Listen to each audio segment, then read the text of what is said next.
processo de conscientização social é fundamental. Então, já aproveito para parabenizar o CREA por essa iniciativa. Quero aqui cumprimentar o senhor José Luiz Alqueres, ex-presidente da Eletrobras, quero cumprimentar o Ronaldo Bicalho, quero cumprimentar aqui o meu amigo Felipe Araújo, da Associação dos Empregados de Furnas, quero cumprimentar o Arthur Neto, pelo Clube de Engenharia, e quero cumprimentar também aquele que fez o contato e articulação para que eu pudesse estar aqui trazendo uma mensagem, participando desse debate com vocês, que é o meu amigo vereador de Niterói, Paulo Eduardo Gomes. Obrigado, Paulo, aqui também por essa oportunidade. Senhoras e senhores, a gente podia falar sobre os aspectos técnicos relacionados à ampliação, aumento de tarifa a partir da privatização. A gente poderia falar do que são os modelos internacionais em relação àquilo que se quer fazer no Brasil. A gente poderia falar aqui sobre o preço de entrega em relação a todos os investimentos que já foram feitos ao longo dos anos. Mas todos os senhores e as senhoras, e principalmente os convidados aqui que tiveram a possibilidade de se expressar, têm acúmulo nessa área. Então eu vou me ater nesse momento a falar especificamente sobre os pontos fundamentais na resistência à aprovação dessa proposta, que são pontos claramente políticos. E começo dizendo isso porque acho que é fundamental que a gente possa ter uma compreensão do que está para acontecer. O governo definiu a sua pauta. Essa pauta que já tinha sido anunciada previamente numa agenda pública chamada Ponte para o Futuro, ela está em plena execução. E essa pauta quer desmontar o Estado brasileiro em qualquer aspecto de garantia social. E várias medidas já foram aprovadas nesse sentido, que vale a gente relembrar: PEC do teto de gastos, que congela os investimentos em saúde e educação em todas as outras áreas, exceto com o pagamento de juros e amortização da dívida, por um período de 20 anos, terceirização total e irrestrita, reforma trabalhista que joga a CLT na lata do lixo, e tentaram de todo jeito a aprovação da reforma da Previdência, e a gente teve uma ação que foi muito bem sucedida. Que ação bem sucedida foi essa? A gente conseguiu fazer com que esse debate fosse palpável para a sociedade brasileira. O tema das aposentadorias se tornou presente nas casas, nas famílias, na igreja, no local de trabalho. As pessoas passaram a discutir a possibilidade de não se aposentar. E foi só isso que fez com que a gente tivesse um acúmulo social que impediu, então, a aprovação dessa matéria no Congresso Nacional, porque os parlamentares passaram a se sentir pressionados pela mobilização na opinião pública. Com a Eletrobras, a gente tem que fazer a mesma coisa. E a luta pela não privatização da Petrobras nesses moldes, da forma como eles querem fazer, é uma luta que tem uma relação direta com todas as outras estatais brasileiras. Discutir o modelo do sistema elétrico é necessário, nós queremos fazer essa discussão. Fazer com que um pacote que já está formatado e que fere a soberania nacional em vários dos seus componentes não pode ser aceito como fato consumado. Tendo a compreensão que a maior parte dos desmontes necessários em relação a garantias e direitos sociais da Constituição de 88 ou já foram aprovados ou não tiveram apoio suficiente para aprovação, o governo tem o estabelecimento da sua agenda nas rodadas de privatizações. E começam pela Eletrobras, mas não tenham dúvida. Aprovada a privatização da Eletrobras, aprovarão a privatização de todos os outros setores brasileiros. E por quê?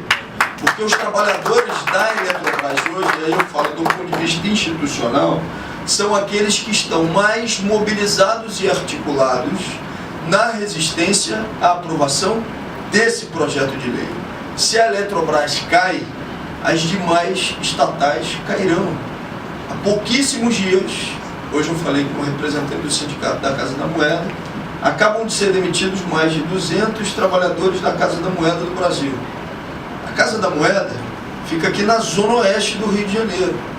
Apesar de ser uma categoria extremamente mobilizada, ela pode adensar a luta de outras categorias, mas ela não tem capacidade sozinha de inviabilizar um projeto de privatização que depende de votos de parlamentares do Brasil inteiro. Na Eletrobras é diferente. A bancada do Nordeste está se sentindo extremamente pressionada para que essa proposta não venha a ser aprovada. Então, para que a gente não fique só num diagnóstico, um dia desse eu fui para uma reunião com um grupo de artistas, aí o cineasta Silvio Tendler virou para mim e falou: gente, Glauber, eu quero de você o futuro. Não adianta só você fazer um diagnóstico tenebroso, porque esse diagnóstico a gente já tem, né? E é verdade, né? Não adianta só a gente estar aqui chorando as nossas mágoas e fazendo campeonato de dificuldade. Quais são as alternativas concretas a partir desse cenário?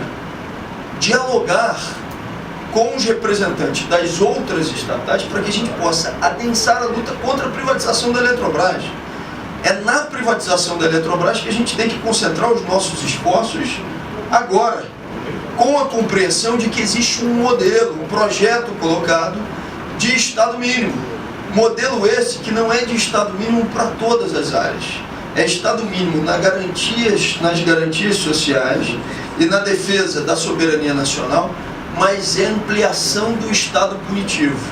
O governo compreendeu e compreendeu de maneira eficaz que consegue dialogar melhor com a sociedade brasileira se não tiver com uma agenda onde ele esteja exclusivamente nas cordas.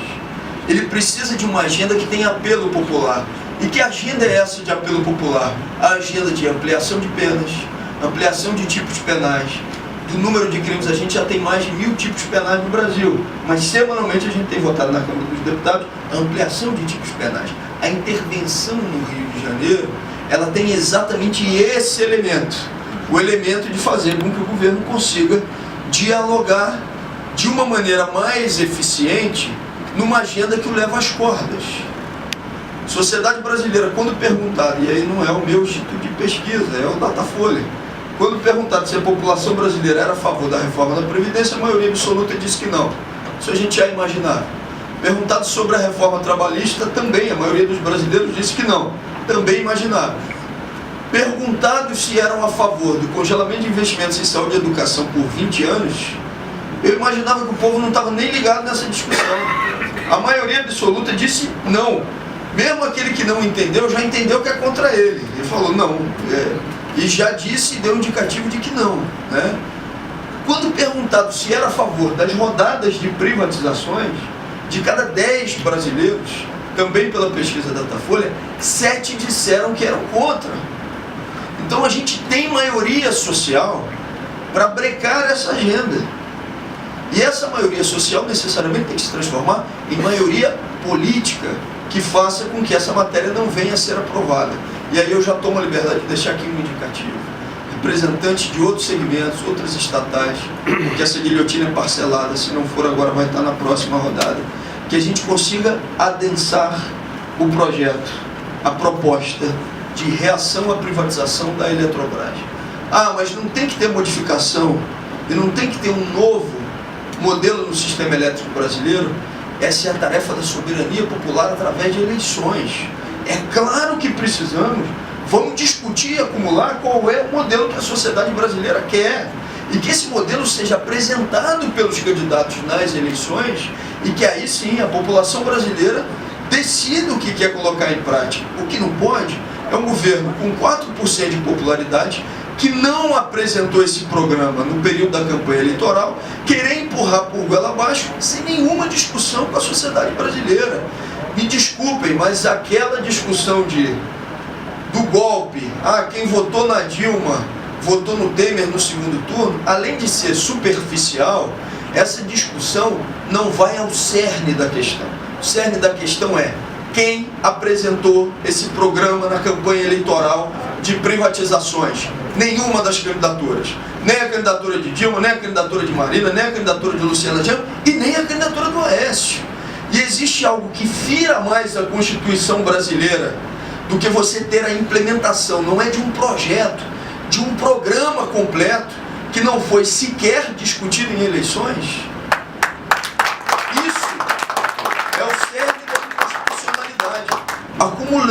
propostas para o setor elétrico brasileiro, nos reunamos com os nossos candidatos de preferência, sejam eles quais forem, eu tenho a minha opção, cada um de vocês pode ter a de vocês, e que esses candidatos então se comprometam publicamente com essas propostas.